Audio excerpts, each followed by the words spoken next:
ꯈꯨꯡꯒꯪ ꯑꯃꯒꯤ ꯂꯝꯕꯤꯒꯤ ꯆꯤꯗꯥꯏꯗ ꯌꯥꯝꯅ ꯂꯥꯏꯔꯔꯕ ꯁꯤꯡ ꯌꯣꯟꯕ ꯁ꯭ꯌꯥꯝ ꯀꯧꯕ ꯅꯨꯄꯥ ꯑꯃ ꯂꯩꯔꯝꯃꯤ꯫ ꯁ꯭ꯌꯥꯝ ꯁꯤꯡ ꯌꯣꯟꯗꯨꯅ ꯅꯣꯡꯃꯒꯤ ꯆꯔꯥ ꯇꯥꯟꯗꯨꯅ ꯃꯍꯥꯛꯀꯤ ꯏꯃꯨꯡ ꯃꯅꯨꯡꯕꯨ ꯄꯨꯔꯝꯃꯤ꯫ ꯃꯍꯥꯛꯀꯤ ꯃꯆꯥꯅꯨꯄꯥ ꯇꯣꯝꯄꯣꯛ ꯀꯧꯕ ꯑꯃꯗꯤ ꯃꯆꯥꯅꯨꯄꯤ ꯂꯩꯔꯥꯡ ꯀꯧꯕꯤ ꯑꯃꯁꯨ ꯂꯩꯔꯝꯃꯤ꯫ ꯂꯥꯏꯔꯖꯔꯕꯁꯨ ꯃꯈꯣꯏꯒꯤ ꯏꯃꯨꯡ ꯃꯅꯨꯡ ꯑꯗꯨ ꯌꯥꯝꯅ ꯏꯪꯅ ꯆꯤꯛꯅ ꯅꯨꯡꯉꯥꯏꯅ ꯄꯥꯟꯗꯨꯅ ꯂꯩꯔꯝꯃꯤ꯫ ꯑꯗꯨꯕꯨ ꯏꯁꯣꯔꯒꯤ ꯅꯣꯡꯗꯝ ꯀꯅꯥꯅꯕꯨ ꯍꯥꯏꯕ ꯉꯝꯒꯅꯤ?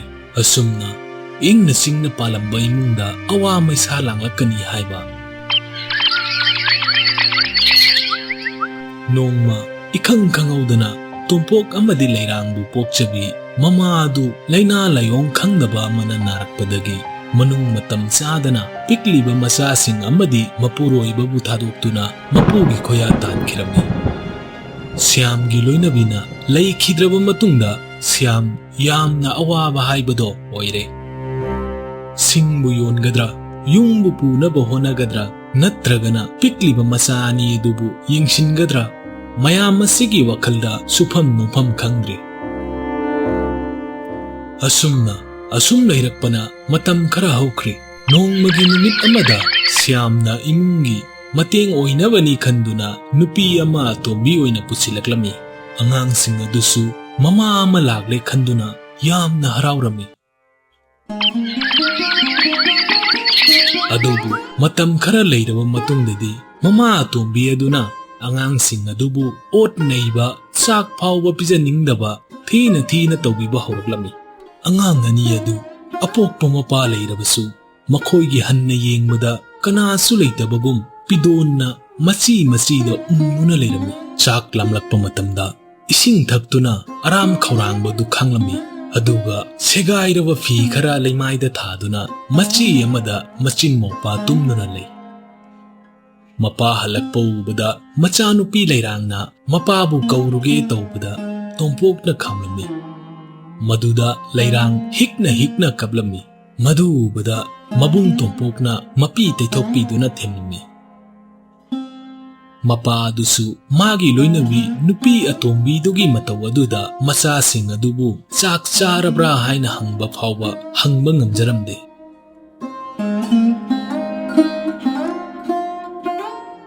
ꯑꯁꯨꯝꯅ ꯅꯨꯃꯤꯠ ꯀꯌꯥꯅꯤ ꯑꯃ ꯍꯧꯈ꯭ꯔꯦ꯫ ꯅꯣꯡꯃꯒꯤ ꯅꯨꯃꯤꯠ ꯑꯃꯗ ꯁ꯭ꯌꯥꯝꯒꯤ ꯅꯨꯄꯤ ꯑꯇꯣꯝꯕꯤ ꯑꯗꯨꯅ ꯑꯉꯥꯡꯁꯤꯡ ꯑꯗꯨꯕꯨ ꯌꯨꯝ ꯑꯗꯨꯗꯒꯤ ꯇꯥꯟꯊꯣꯛꯈꯤꯅꯕ ꯌꯥꯝꯅ ꯀꯟꯅ ꯇꯛꯂꯝꯃꯤ꯫ "ꯀꯔꯤꯅꯣ ꯅꯨꯄꯤ, ꯅꯪꯅ ꯍꯥꯏꯔꯤꯕꯗꯨꯕꯣ?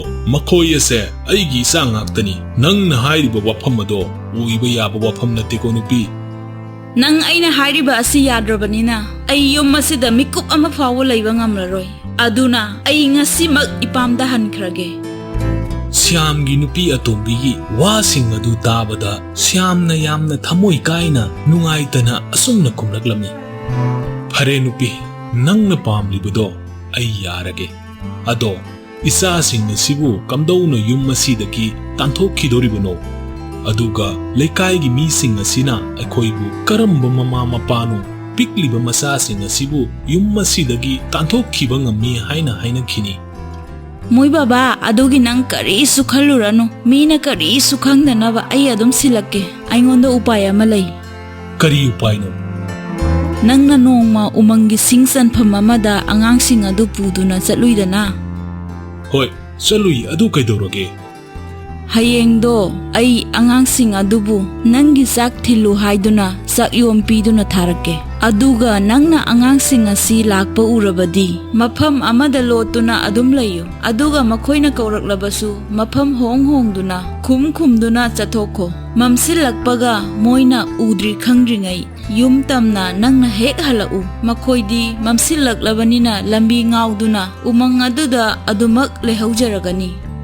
ꯅꯨꯄꯤ ꯑꯇꯣꯝꯕꯤ ꯑꯗꯨꯒꯤ ꯋꯥ ꯑꯗꯨ ꯇꯥꯕꯗ ꯁ꯭ꯌꯥꯝ ꯀꯣꯛꯊꯛꯇ ꯕ꯭ꯔꯖ ꯇꯥꯕꯒꯨꯝ ꯊꯣꯛꯂꯤ꯫ ꯑꯗꯨꯒ ꯀꯔꯤꯁꯨ ꯈꯨꯝꯗꯅ ꯎꯪꯗꯨꯅ ꯂꯩꯔꯝꯃꯤ꯫ ꯃꯊꯪꯒꯤ ꯅꯨꯃꯤꯠ ꯅꯣꯡ ꯍꯦꯛ ꯉꯥꯟꯕꯒ ꯁ꯭ꯌꯥꯝ ꯃꯥꯒꯤ ꯅꯨꯄꯤꯅ ꯍꯥꯏꯕꯒꯤ ꯃꯇꯨꯡ ꯏꯟꯅ ꯁꯤꯡ ꯆꯟꯕ ꯉꯟꯇꯥꯅ ꯆꯠꯈꯤꯔꯝꯃꯤ꯫ ꯑꯗꯨꯒ ꯃꯃꯥ ꯑꯇꯣꯝꯕꯤ ꯑꯗꯨꯅ ꯑꯉꯥꯡꯁꯤꯡ ꯑꯗꯨꯗ ꯆꯥꯛꯌꯣꯝ ꯑꯃ ꯄꯤꯗꯨꯅ ꯃꯄꯥꯒꯤ ꯃꯅꯥꯛꯇ ꯊꯤꯜꯂꯨꯅꯕ ꯍꯥꯏꯔꯝꯃꯤ꯫ "ꯏꯆꯥꯁꯥ, ꯅꯈꯣꯏꯅ ꯅꯣꯡꯃ ꯆꯠꯂꯨꯕ ꯁꯤꯡ ꯆꯟꯐꯝ ꯑꯗꯨꯗ ꯅꯄꯥ ꯑꯗꯣ ꯂꯩꯔꯝꯒꯅꯤ꯫ ꯑꯗꯨꯅ ꯅꯈꯣꯏ ꯑꯅꯤ ꯆꯠꯇꯨꯅ ꯅꯄꯥꯒꯤ ꯆꯥꯅꯕ ꯆꯥꯛ ꯑꯁꯦ ꯊꯤꯜꯂꯨꯆꯣ." Masi haiduna tompok amadi leirang makhoi anibu umang aduda tharaklami. Karisu khangjadraba machin mopa ani adudi harau harau mapana leiba umang adu tamna lakpa horamni. Umang adu yorokpada mapa adudi ubu phanglamde maduda machin mopana kaurubada khara laptakna mapagi khonjen adu taraklami. Baba, akhoi nangna chanaba chak thilaiye. Bababu kadaida leige? Icha tompok ai asida leine nasan machumna sumla. Mapana lao haibaduda machin mopani dusu kau kauduna mapagi khonjen tariba maikai tamna asum laklami. Mapa dusu khumduna asum sathokirami. Asumna machin mopani adu umang adugi manungda phana sangna sangsilaklami. Madudagi machin mopani adu waraduna mapabu kauduna asumna muk hairaklami. Baba, akhoi yamna ware satpa ngamdre aduna ukha asida ngaihak pothage.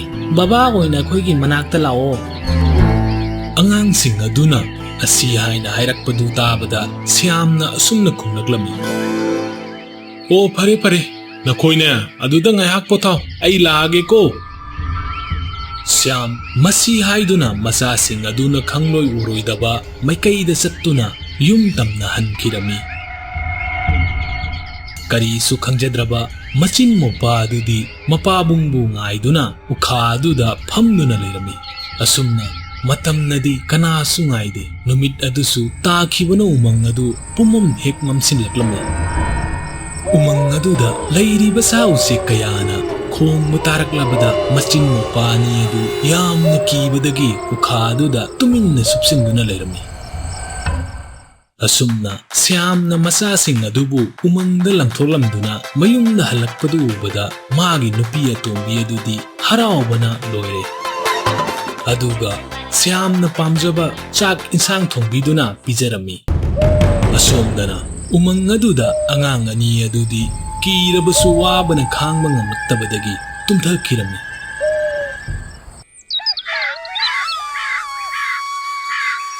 Angang ani aduna mikap tholakpadadi nong adusu nganduna leiramne. Dada, ay sak yamna lame. Ngarang numidang susak amata sakidre. Machan nupina chak lami haibaduda mabung tompokna mapagi damak mama atombina pirakpa chagyom madu puthoktuna yengibadadi kari amata yawamre. Madudagi machin mopani adu chanapa wahi thiduna asum lakpada laphoi amunba khara panba adu thengnarami. Madubada machin mopa adu yamna haraurami. Aduga tompokna laphoi sing adubu heknaba honarami. Adubu laphoi panbi aduna wangmankhibana hekpadi ngamlamde. Matam maduda kwak amana pairaktuna laphoi sing adubu chabu ubada tompokna kwak aduda yenglaga asumna hairaklami. He kwak, nangna chariba laphoi ado akhoidasu saruk khara pibirau. Masi haina tompokna hairubada kwak adu miron khangbagum phajaba laphoi sing khanduna makhada thajaklami. Machin mopani adusu yamna harauna kwak aduna thajarakliba laphoi sing adubu mabuk thannaba sarami. Matam maduda kwak adusu machin mopana leiriba mathak aduda koina paiduna leirami. Madubada tompokna kwak aduda yengladuna asumna muk hairai. He chekla nungsibi, nangna aikhoida mateng pangbige hairabadi aikhoi umang asida lambi lamangnare. Maram masina nangna mamang thaduna pairaga lambi takpi. Tompokki wa adu tabada kwak adusu mamang thaduna paiduna chalamni. Madubada machin mopani dusu kwak aduna pairiba maikai tamna chalamni. Asum lakpada yamna phajaraba jumjao amada kwak aduna tungduna machin mopani da yengduna leirami. Machin mopani adusu kwak aduna tungliba jumjao adu tamna changaklami. Adubu machin mopani aduna jumjao adugi akoibada yenglubada midi amatta leibadi uramde. Aduga thongnaw adusu loina londuna leirami. Machin mopani aduna thong adubu haifettang soglubada thong adu masa matomta hangdokkirami. Aduga imung lomda yengluba matamdadi yamna ahal oirabi hanubi ama phamungda hiptuna naheduna leiribadu machin mopana urami. Hanubi aduna machin mopabu ubada yamna harauna asumna hairaklami. Isusa, karisu khalluno, imungda hekta chang ulaw. Machin mopani adusu kina hanubi adugi manakta sangaktuna leblami. Isusa, noi lamsang lakbagi waram lagani, aduga saksu yamna lamlam lagani. Nakoi ani saksangda changduna sana thaknaba leiriba ado lawduna nachinokwa chaminno. Yathang adu phanglabada charam chadadna duna leramba machin mopani adu saksangda changduna makhoina apamba khallaga charami. Machin mopani na hauna chaba adu ubada hanubi aduna nokphet tawduna asumna muk khalami. Khara yamna chaw, nasasing ado khara thuna phagattuna noinaba hotno. Noina noi petlabadi aina chaba matamda hawgadoribani. Kuire mi chaba phangdaba ngamdriba haksangse khara phabaga nakoibu aina nongmagi pali nai duna chagadoribani. Masi hairaduna nungaiba wakhal kaya hanubi aduna khalami. Angangsing adudi khangba natte hanubi adu taibang mi natte yamna sathiraba hingchabi amani haiba. Asomdana mama atombi adudi angangsing aduna yumda halaktabadagi nungaibana loire. Shyamna nong hek nganbadagi numit tabu fawba wana su nomliba adu ngaihaktang oirabasu mateng pangbadi lairadana hanna fawba yengamde madugi mahutta mana sabada hawgadaba thongduna mabuk thanna sasillaga phamungda tumduna talerami. Shyamna thabak wana sururaga halakpa matamda nupi atombi adudi masangamnaba saduna phamungdagi fawba kumtharaglamde. Asum matam khara hokre. Nongma Shyamna uthak amada kakhalaga usa akangba khara kaklingai khangaudana uthaktagi taraktuna makhongna amadu tekhibadagi sunu madi lairadana chathok khotokpa phawba ngamdana mayumda lengdana lerami. Chada thaktabadi yadabanina nupagi mahut chinduna nupi atombi aduna yumpunaba thabuk suba chatpa tarami. Nongmata pothaba phangdana su nongkhibana Shyamgi masadusu nongmagi asum sokchilakpa hengalaklamni. Maram masina phamungdagi fawba hendokpa ngamdre. Matam maduda makhoida mateng pangbinaba kanamata leramde. Shyambu ising khujop ama faw pithak piningai mi amata leitre. Matam maduda tompok amadi leirangbu yamna ningsinglaklamni. Asomdana Hingchabi aduna ngangani adubu chaningbagi wakhal adudi khangba nattabanina yamna nungsina iben haiduna seba tawjarami. Hingchabi aduna haiba kuding yaduna ta leirami. Mataw adu Hingchabi aduna ubada nongmagi chaningbagi wakhal kauthokduna nungsili punna punkhibadagi loinamak kauthokiduna Hingchabi aduna yamna luna thamjaba hiramoti mani mukta yauba upu machama puthokduna tompokta sinaraga asumna hairami. Isusa, mase ningthina thamjilu. Nabendi matam kuina sangna hingani haiba thajadre. Aduga sei asisu thamsilu masi paiduna chatlabadi nakhoibu sa uchek jiba panba amatana manghan da'anba asok apanba piba amatangamoi. Aina karigumba leikhidraba matungda nakhoisu nayumda hankho. Aigi uchek kwak aduna nakhoigi yumgi lambi taktuna thinbigani. Aduga isu anina chatlamdaida yumgi thong ase nakhut aduna soklamu. Adu oirabadi matomta thingjinjakhini. Tompok amadi leirangna maben adugi wafamsing adu tabada yamna kapcharami. Asumna matam khara hokre. Nongmagi numit amada Hingchabi adu sikirami. Makhoibu leifam piduna luna chana tawjarambi hanubi aduna leikidabada machin mopadu yamna thamoi sokna kapcharami. Asumna Hingchabi aduna laikhidraba matung machin maupa adubu kwak aduna lamjinglaga mayum tamna amuk halaklami. Makhoina asum lakpada turen ama thengnarami. Turen adubu lanthoknaba kari leige haiduna machin maupa aduna kuyeng yenglami. Maduda chauraba urok amana ising aduda sanaduna leibadu machin maupana urami. Matam maduda tompokna urok aduda yenglaga asumna hairami. He nungsirabi urok sakhenbi. Aikhoidi turin asi lanba ngamdre. Hisu leite, thongsu leite, nang natana atay upay amatta leitre. Akhoibu turin asibu khara lanthokpi. Masi haina hairubada urok adu laktuna machin maupa anibu mananganda tonghanduna turen adubu lanthokpirami.